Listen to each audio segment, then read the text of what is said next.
டீத்துக்கு எது வந்தாலும் it is not reversible. Clip போட்டால் வீக் ஆகாது, கிளிப்பு போடலைன்னா தான் வீக் ஆகும். ரெட்டிஷாக இருக்கக்கூடாது. ரெட்டிஷாக இருக்குன்னா இட் இஸ் இன்ஃப்ளமேஷன்.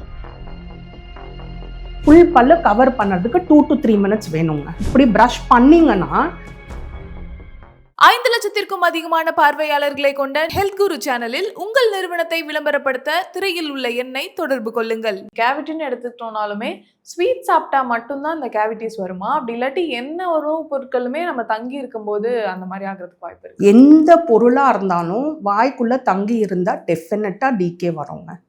கேவிட்டி நீங்கள் சொன்னது, what I am using the term decay, நீங்கள் கேவிட்டி சொல்கிறீங்க. ஸோ கேவிட்டி வரும். So usually what we advise is after you have a meal or a snack, rinse your mouth. தண்ணி நல்லா எடுத்துண்டு நல்லா கொப்பளிச்சு you can rinse after every meal and after every snack. It is always good. But cavity அதுக்கு மீறி வந்துருதுன்னா you will have to obviously go to a dentist and get the treatment done. Okay ma'am. இப்போ அதே மாதிரி குழந்தைங்களுக்கு வந்து இந்த cavity வருது அப்படின்னா ஸ்டார்டிங்கில் பார்க்கும்போது அவன் வலியெலாம் எதுவுமே சொல்லலை, ப்ளஸ் அது ஆழமாகவும் இல்லை, கொஞ்சம் அழுத்தி ப்ரஷ் பண்ணாலே அது போயிடும் அப்படின்ற மாதிரி சில பேர் நினைக்கிறாங்க. அப்படி பண்ணாலே அது போயிடுமா? இல்லைங்க, ப்ரஷ் பண்ணால் எதுவுமே டீத்துக்கு எது வந்தாலும் இட் இஸ் நாட் ரிவர்சபிள். அது மெயினாக புரிஞ்சுக்கணும் எல்லாரும். It is definitely not reversible. So எந்த ப்ராப்ளம் வந்தாலும் நீங்கள் டென்டிஸ்ட் கிட்ட போயிட்டு ட்ரீட் பண்ணிட்டா தான் அது வந்து இதர் பிகினிங் ஸ்டேஜில் வந்தீங்கன்னா we can do a filling. இல்லை வலி வந்தப்புறம் போனால் நினச்சிங்கன்னா அது ரூட் கெனால் வரலும் போகிறதுக்கு சான்சஸ் இருக்குது. Okay ma'am. அதே மாதிரி இப்போ கிளிப்ஸ் எல்லாம் போடுறோம் அப்படின்னாலே குழந்தைங்களுக்கே ஏன் கிளிப்ஸ் போடணும்? அது போக போக சரியாயிடும். அப்படி இல்லையா இந்த வயசுலேயே கிளிப் போட்டுட்டோம் அப்படின்னா அவங்களுக்கு பல்லு ரொம்ப வீக் ஆகிடும் அப்படின்ற மாதிரி சொல்கிறாங்க. கிளிப்பு போட்டால் வீக் ஆகாது, கிளிப்பு போடலைன்னா தான் வீக் ஆகும். அது புரிஞ்சுக்கணும். எதுக்குன்னா இப்போ பல்லு ஈவனாக இல்லைன்னா தோ ப்ரஷ் ஆக்சஸ் வந்து வராது அந்த ஏரியாஸ்க்கெல்லாம். ஸோ அப்போ என்ன ஆகும்னா த கம்ஸ் விச் ஆர் தேர் அது அஃபெக்ட் ஆகும், அதனால டீத் அஃபெக்ட் ஆகும். So it is always better that you get the condition treated. Okay ma'am. அதே மாதிரி நீங்கள் கம்ஸை பற்றி சொல்லும்போது கம்ஸ் வந்து நல்லா பிங்கிஷாக இருக்குது அப்படின்னா தான் அது ஹெல்த்தியான கம்ஸ். உங்களுக்கு ஒரு வேளை டார்க்காக இருக்குன்னா அது அன்ஹெல்தியாக இருக்கு? இல்லை, நம்ம இந்தியன் பாப்புலேஷனுக்கு கம்ஸ் வந்து கொஞ்சம் டார்க்காக தாங்க இருக்கும். So it is not a worry at all. ரெட்டிஷாக இருக்கக்கூடாது. ரெட்டிஷாக இருக்குன்னா இட் இஸ் இன்ஃப்ளமேஷன். அப்படின்னா it is time to go to a dentist and get your teeth cleaned. நாங்கள் என்ன சொல்லுவோம்னா மேண்டேட்ரியாக, நானுமே தான், even myself I have to get my teeth cleaned every 6 months 100%. So it is always better to visit a dentist. Problem இருக்கோ இல்லையோ, visit a dentist every 6 months. You will know what the problems are and you can get it treated. Okay ma'am. இப்போ நீங்கள் வந்து teeth cleaning பற்றி சொல்லும்போது thread வச்சு clean பண்ணுற மாதிரி ஒரு ப்ரொசீஜர். ஆனால் அது பண்ணோம் அப்படின்னா வந்து பிளட் வந்துடும். அது பிளட் வரும்போது இதனால தான் இன்னும் வீக் ஆகுது, கேப் அதிகமாக விழுந்துடும், அதனால அது பண்ணக்கூடாதுன்ற மாதிரி நிறைய பேர் நினைப்பாங்க. ஸோ அதை பற்றி அது ஃப்ளாசிங். நீங்கள் சொல்கிறது வந்து அந்த த்ரெட்டை வச்சு க்ளீன் பண்ணுறது ஃப்ளாசிங் சொல்லுவோம். ஸோ ஃப்ளாசிங்கிறது இன் பிட்வீன் டீத்துக்கு நல்லா ஹெல்ப் ஆகுங்க. So these are the surfaces இப்போ இது வந்து ப்ரஷ்ஷு போட்டால் இன் பிட்வீன் டைட் கான்டாக்ட்ஸ் இருக்கும். பல்லு நடுவில் பல்லுக்கும் டைட் கான்டாக்ட் இருக்கும். ஸோ ப்ரஷ்ஷு போட்டால் it won't go in between the teeth. அதனால தான் we usually advise flossing. Flossing வந்து it is very important to two actually. இப்போ வந்து there are ஃப்ளாசஸ் which have become, இதுக்கு முன்னாடினா we'll have to rape the flaws around the fingers and two. அது ஒரு பெரிய டெக்னிக்காகவே இருந்தது which the dentist has to teach the patient. But இப்போ வந்து there are easy ஃப்ளாசஸ். You just have to insert it in between the teeth and take it out, எல்லாம் வந்துடும். If not regularly at least once a week flaws பண்ணால் கூட போதுங்க.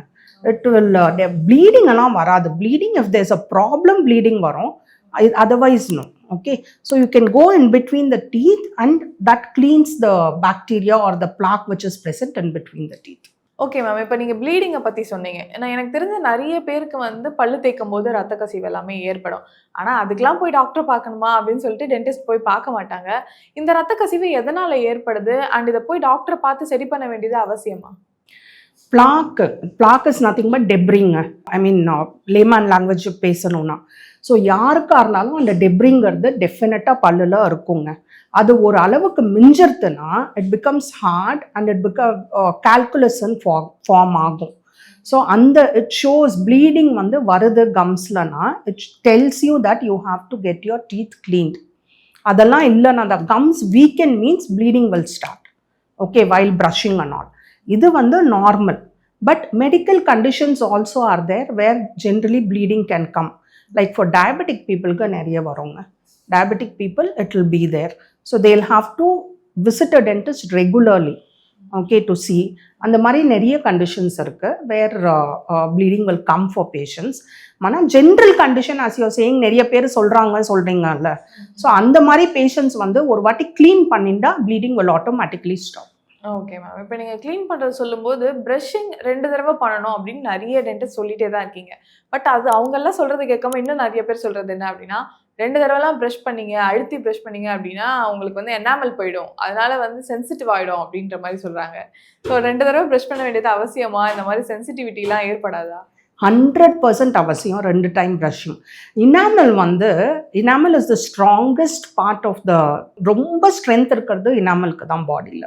So enamel will not wear away just because we are brushing. Okay, brushing twice a day just for 2 to 3 minutes.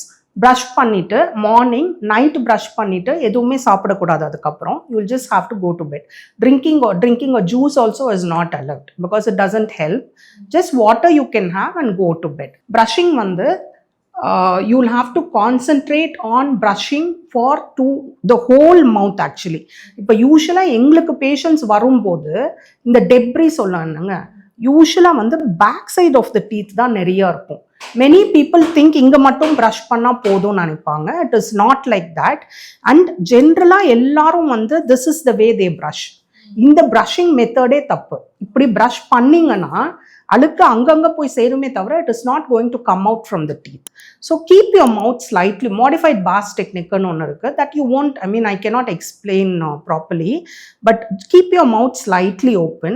For the upper teeth downward strokes கொடுங்க, for the lower teeth upward strokes கொடுங்க.